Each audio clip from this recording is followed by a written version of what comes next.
Hey guys, welcome সকলকে আরও একটা মিনি ব্লগে। তো সকাল সকাল দেখতেই পাচ্ছ চাউমিন সেদ্ধ করে একদম দাঁড়িয়ে পড়েছি রান্না করবো জন্যে। তো আমাদের যেহেতু শ্রাবণ মাস চলছে, তো আমাদের সোমবার, মঙ্গলবার, শনিবার এগুলো আমাদের কিন্তু নিরামিষই চলছে। তো যাই হোক, তো আমরা আজকে নিরামিষ চাউমিনের প্রিপারেশনই নিচ্ছিলাম।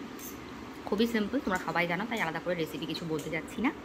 তো বানানোর পরে খানিকটা এরকম দেখতে হয়েছিল। আর ইদানিং আমরা মেয়োনিজ আর সস এই দুটোর পুরো একদম ফ্যান হয়ে গেছি। যে কোনো এরকম ধরনের খাবারই আমরা মেয়োনিজ আর সস দুটো দিয়ে আমি নিই, মানে আমি আর আমার বর আর কি। তো এই হচ্ছে আমার দিদিমা শাশুড়ি, যিনি এখন অনেকটাই বয়স্কা, কিন্তু উনি, আমি শুনেছি এবং খেয়েওছি ওনার হাতের রান্না খুবই ভালো। বাট ওই শরীরের কারণে পেরে ওঠেন না। তবুও এখানে আসলে কিন্তু উনি একবার হোক দুবার হোক চেষ্টা করেন আমাদেরকে রান্না করে খাওয়ানোর। তো দুপুরের দিকে উনি আর আমার শাশুড়ি মা ব্যস্ত ছিলেন রান্নার কাজে, আর আমি এদিকে আমার অন্যান্য কাজ সারছিলাম। তো এর মধ্যে আবার দেখছি বেশ বৃষ্টি শুরু হয়ে গেছিলো। শ্রাবণ মাসে বৃষ্টি তো পড়ছে, কিন্তু গরমের কিন্তু কোনো কমতি নেই, গরম কিন্তু যা আছে তাই। তো যাই হোক, বাইরেটা ভালোই বৃষ্টি পড়ছিল। তো বৃষ্টি পড়লে যেটা সবথেকে বড় প্রবলেম হয়, জামা কাপড়ের একটা ধোয়া কাচার প্রবলেম হয়ে যায়। তো এদিকে এমনিতেই ঘরে আমার জামা কাপড়ের হালত খারাপ হয়েছিল, তো আর কি, সেটাকে গোছানোর চেষ্টা করছিলাম। আচ্ছা, ওইদিকে গোছানো কমপ্লিট, কিন্তু গোছানোর পর আর ভিডিও করা হয়নি, ঠিক আছে। তো এদিকে স্নান ধান করে রেডি হয়ে চলে এসেছি খেতে।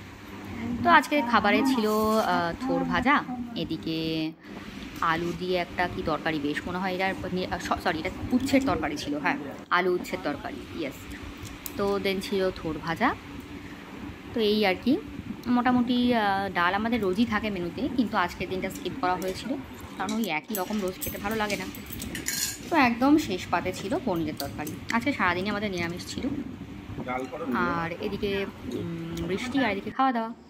তো যা খাওয়া দাওয়া সেরে রেস্ট নিয়ে সন্ধ্যাবেলা নেমে দেখি আমাদের বাড়িতে একজন গেস্ট এসেছিলেন। তো ইনি আমার মায়ের দিকে মানে শাশুড়ি মায়ের দিকে আত্মীয় হন।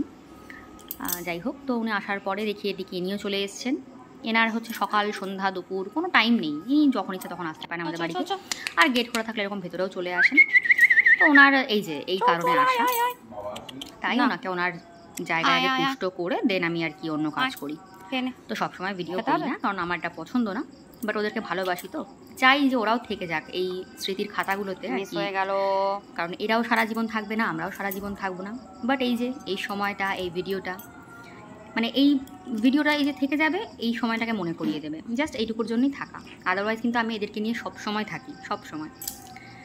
ওয়েল, তো ওকে খাওয়া দাওয়া সারিয়ে আমি গেছিলাম চা করতে ওনাদের জন্য। তো ওনাদের জন্য চাটা করে দিয়ে দেন আবার একটা আমরা ভিডিও করেছিলাম। তো দেখুন, আমি সব কিছুর ভিডিও করি, বাট পোস্ট করাটা উচিত নয়, তাই আমাদের পার্সোনাল টাইম হলে আমি খুব একটা পোস্ট করি না। তো এই সময়টা খানিকটা সেরকমই। তো আপনারা ভিডিওটা দেখছেন যখন, ভালো লাগলে লাইক কমেন্ট শেয়ার করতে কিন্তু অবশ্যই ভুলবেন না, সাবস্ক্রাইব করে পাশে থাকবেন, ফলো করে দেবেন।